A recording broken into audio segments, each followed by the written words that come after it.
I'm 87 years old, and I don't have much interest anymore in pretending I've understood things all along.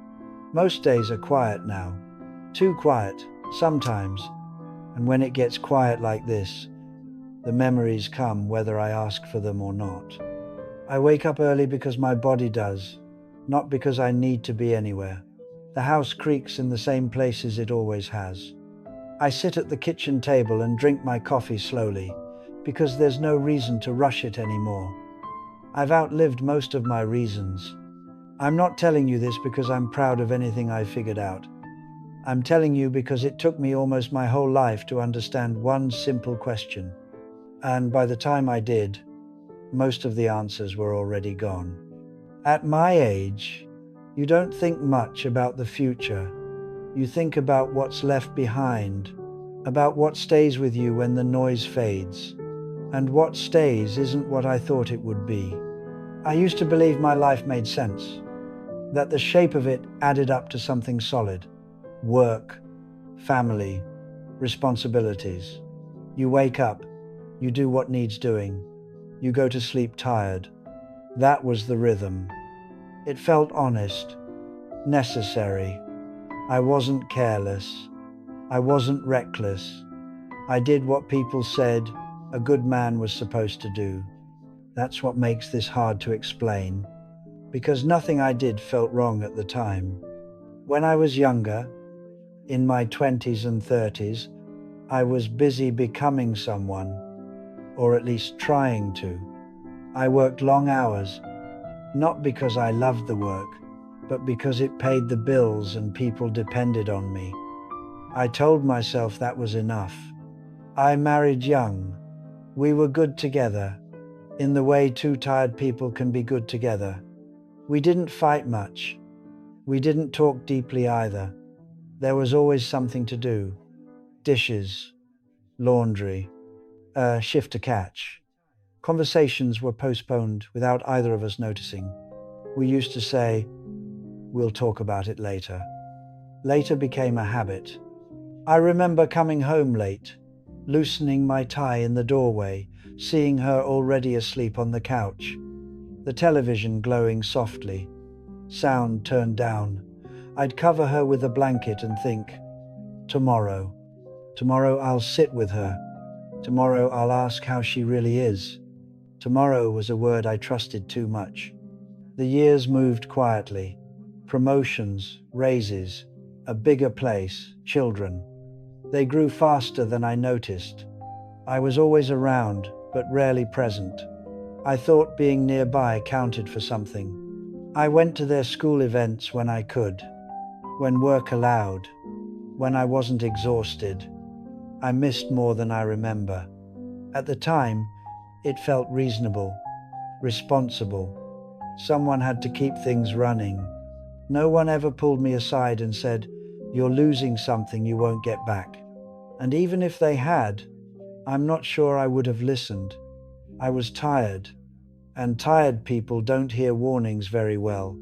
The damage didn't arrive with noise. It didn't announce itself. It accumulated. A conversation that never happened. A visit postponed. A phone call returned days later instead of that night. Small choices. Harmless choices. Or so I thought. I told myself there would be time to slow down later, time to reconnect, time to explain myself, time to ask the questions that felt too heavy after a long day. I assumed time was patient. Then one evening, many years later, I was sitting in a hospital hallway with a cup of coffee that had gone cold. The lights were harsh. The chairs were uncomfortable. I was waiting for a doctor to come back and say something careful.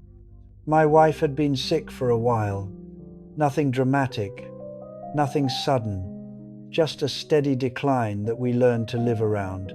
We talked about practical things, appointments, medication, who would drive. We didn't talk about us. That night, a nurse asked me to step outside the room for a moment. I stood there looking at a framed picture on the wall. Some landscape meant to calm people. It didn't. And that's when the question came to me. Not from the nurse, not from a doctor, from somewhere quieter. If this ends tonight, did I really show up? That was the question. Not, did I provide? Not, did I stay? Not, did I mean well? Did I show up? I'd lived decades without ever asking myself that. She died 2 days later. Peacefully, they said. I was there. I held her hand. I told her I loved her. I wish I could say it felt complete. It didn't. What followed was paperwork, condolences, casseroles, people telling me how strong I was, how lucky I was to have had such a long marriage. They were right, in their way.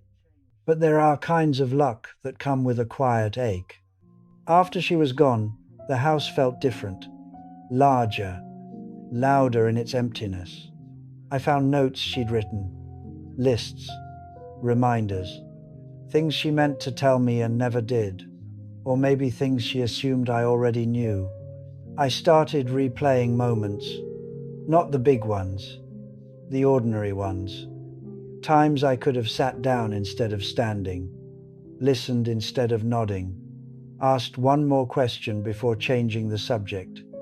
Did I show up? That question followed me. It followed me when my children stopped calling as often, when their lives filled up the way mine once had, when visits became shorter, polite, careful. I don't blame them. They learned distance somewhere. I just wish I'd noticed when it was forming. It followed me when I retired and realized my work hadn't missed me at all. The desk was cleared in a day.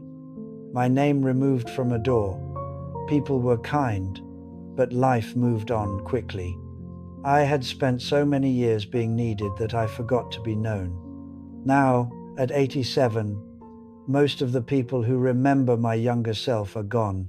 The stories I tell land softly, if they land at all. I'm not angry about it. It's just the way time works. But I think about that question often. Did I show up when it mattered? Not perfectly. Not all the time. But honestly, there are things I can't fix. Apologies I can't deliver. Conversations that will never happen because the other person is no longer here to have them. That's the part people don't like to talk about. The finality of it. The way some doors don't just close. They disappear. I can't go back and sit on that couch longer. I can't attend the events I missed. I can't ask my wife what she needed from me when she was still strong enough to answer. All I can do is sit with the truth of it. And the truth is, I confused being busy with being present. I confused responsibility with connection. I thought love was proven through endurance. I never asked myself if the people around me felt seen. If you're listening to this, I don't know where you are in your life. You might be young. You might be tired. You might feel stretched thin by things that feel important and urgent. I won't tell you what to do. I wouldn't listen to that either. I'll just tell you what I wish I'd asked myself sooner. When someone is talking to you, are you really there? When you say you'll get to it later, are you sure later is waiting? When the day ends, can you say you showed up for at least one person in a way they could feel? You don't need grand gestures. I learned that too late. What lasts are the small moments that say, I see you, I'm here, I'm not rushing past this. At my age, there's a lot of silence. Some of it is peaceful, some of it is heavy. I've learned to live with both. I still ask myself that question. Even now, did I show up today? Some days the answer is no. Some days it's a quiet yes. That's enough now. If this meant something to you, you don't have to do anything about it. Just hold the question for a while. It has a way of making room for what matters. As for me, I'll finish my coffee. I'll sit by the window, and I'll be here for whatever time is left.